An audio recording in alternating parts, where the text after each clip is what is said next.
It's been 4 years since the launch of the Xbox 360, and 3 years since the PS3 hit the market. To this day, there's been endless debate on which console is number one. Each camp has hordes of fanboys ready to swarm to the defense against any attack against their preferred platform.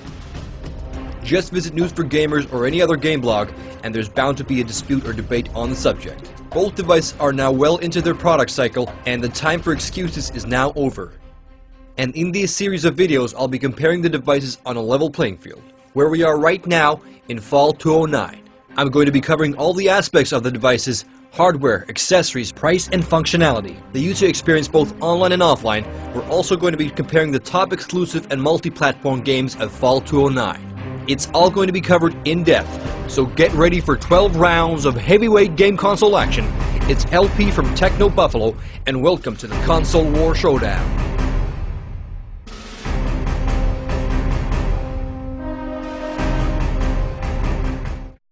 So, we're going to start off this matchup with a thorough analysis and comparison of the controllers.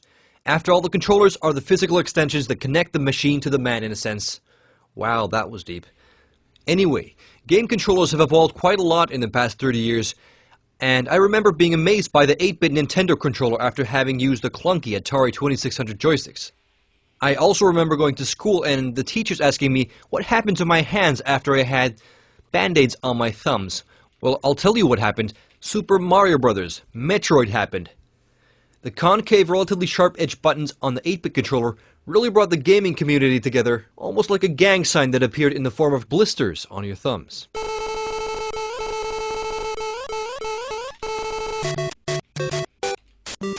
So here we are 20 years later looking at the PS3 and Xbox 360 controllers, and this time around they both actually look like something designed for the hand.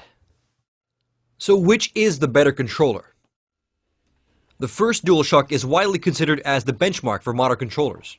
2 analog sticks, triggers for your index fingers, and rumble support. Pretty much every controller made after the DualShock has taken some aspects from its design. And yes, even the 360 controller has taken a lot from the DualShock controller.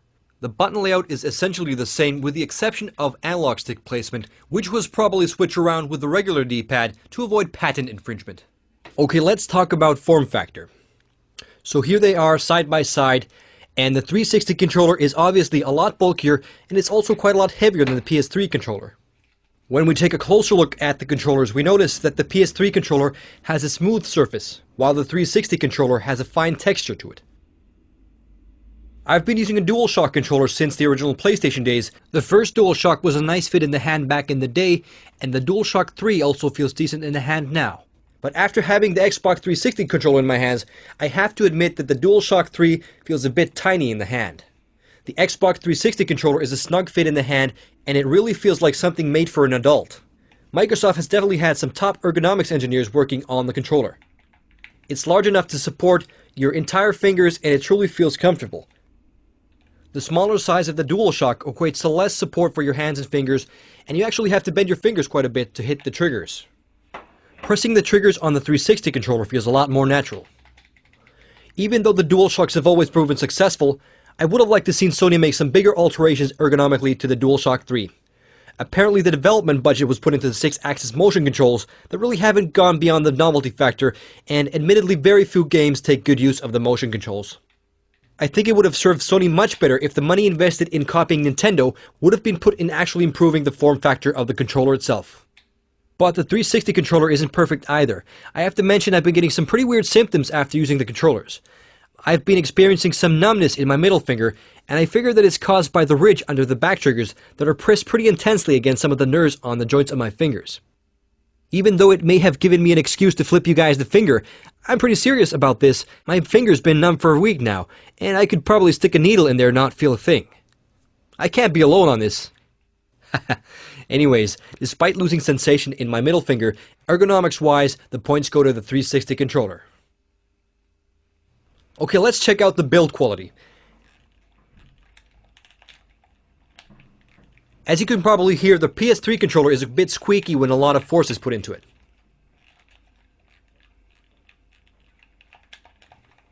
Even though squeezing the controller may make it squeak a bit, the buttons with the exception of the back triggers feel very solid, and the DualShock 3 can definitely handle years of use.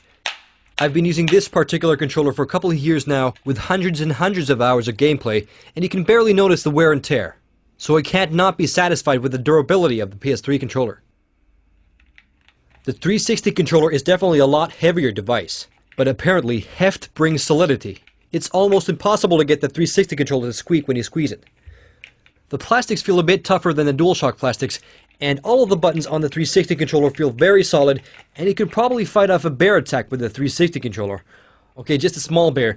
If a grizzly bear attacks you, you're pretty much a goner.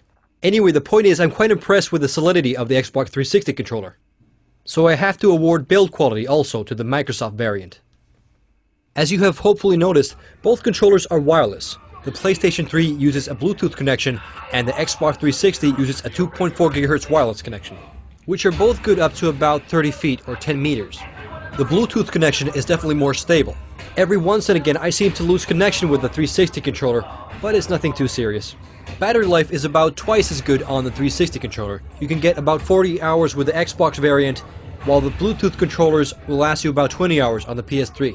But a very annoying thing is that you have to buy rechargeable battery packs for the 360 controllers, which will cost you another $20 per controller. I think Microsoft saved money in the wrong place here. The PS3 controllers are rechargeable out of the box, and you can charge them from any USB powered device. Buying the rechargeable battery packs and charger is a bit of a hassle when the PS3 recharging is so effortless. Let's check out how the controller's buttons and layout translate into actual gameplay. The 360 controller's left analog stick and D-pad placement are different, but other than that, the layout is pretty much the same. In my opinion, having analog sticks placed symmetrically makes for better dual thumb coordination. I know it sounds kinda dumb, but I think you know what I mean. Also, there's a bit less strain on the left thumb when the analog stick is placed lower.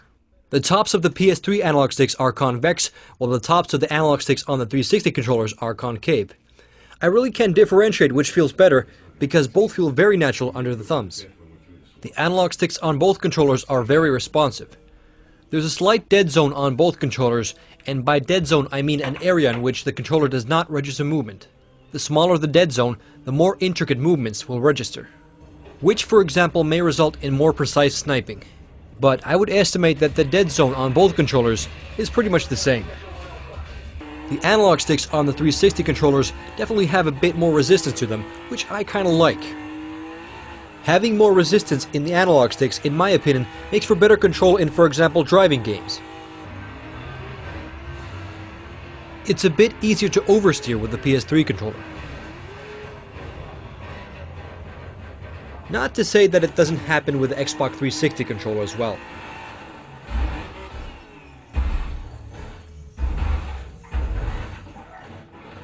I need to get me one of them Logitech G27 racing wheels, which actually cost more than my current car. Sad, I know.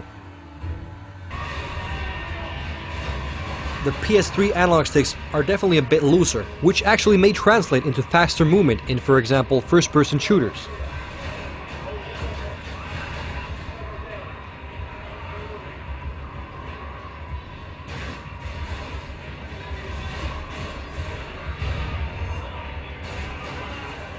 Possibly the biggest weakness of the 360 controller is definitely the regular D-pad. In my opinion, it pretty much sucks. You notice this immediately when navigating the dashboard or typing text. It's simply put not very accurate. It's too easy to accidentally hit the upper left when you're simply trying to press up. It really doesn't work too great in Xbox arcade games where it's actually most needed. The D-pad solution on the PS3 controllers is definitely a lot more accurate, fast, and responsive. Also, one thing I have to mention is that the A and B, X and Y, and the D-pad buttons on the Xbox 360 controllers are made out of a glossy plastic that makes them feel a bit sticky at times, while the texture on the PS3 buttons feels a bit, well, not sticky. The triggers on the PS3 controller are definitely one of its weak points. The L2 and R2 triggers in the back bend down convexly, which can cause slippage, while they should be concave like the triggers on the 360. Setting down the PS3 controller on a table will sometimes result in an unintentional trigger press, which can, for example, enable rewinding when watching a movie, and can really spoil the moment, depending on the movie, of course. The 360 controller triggers are backed by a ridge that prevents this issue. And the 360 controller triggers truly do feel a lot more like actual triggers, which may add a little something to first-person shooters. I also have to mention, when for example shooting up the neighborhood in Call of Duty, the vibration translates nicely into the triggers themselves on the 360 controller, which adds to the effect of shooting a gun. So the triggers are definitely better on the 360.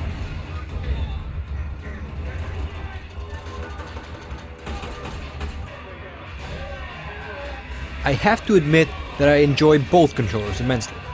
They're both in a sense damn good, but there are pros and cons on both controllers, and it'd serve Sony and Microsoft well if they got these controllers to mate to create something of a hybrid of the two. And here's what it might look like.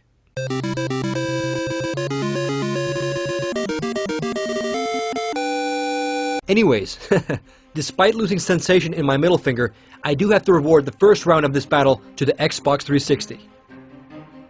Because Sony, in my opinion, even though the DualShock 3 is great, Sony has played it a bit too safe because they really haven't improved much on the controller from previous iterations. So the Xbox 360 takes this round by a slight edge. Stay tuned for the next round where I take an in-depth look and analysis comparing the hardware. This is LP from Techno Buffalo, signing out.